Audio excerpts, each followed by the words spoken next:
sa panahon ng latest news. Diyan sa linyang atong pag-asa Mactan, pinagi ni Ma'am Junina Marti. Ma'am, good morning.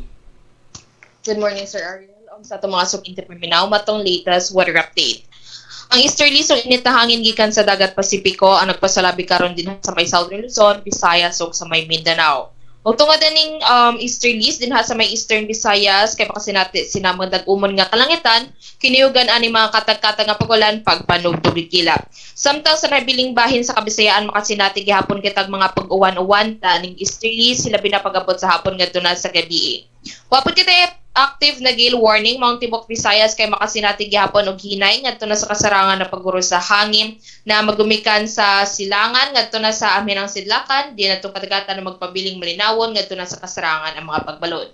Dinhi sa Sugbo tong kadagatan kay naipagtaob unyang alas 11:23 sa buntag ug muhunas kini unya sa alas 5:57 sa hapon.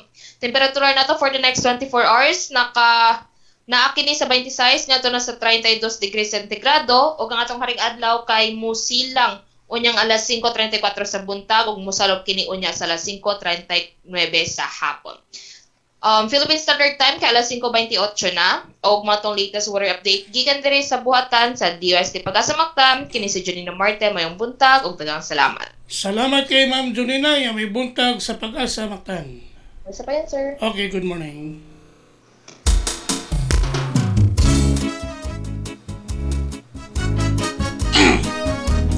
Inyo gadabati ang atong dagan sa kahimtang sa panahon.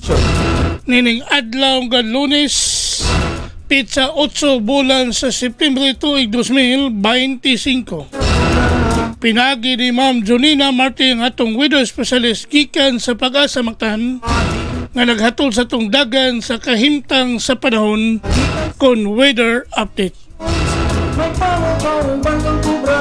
Salamat kayo ni Ma'am Junina Marti o mayong buntag sa Pag-asa Mactan. Sa kabisi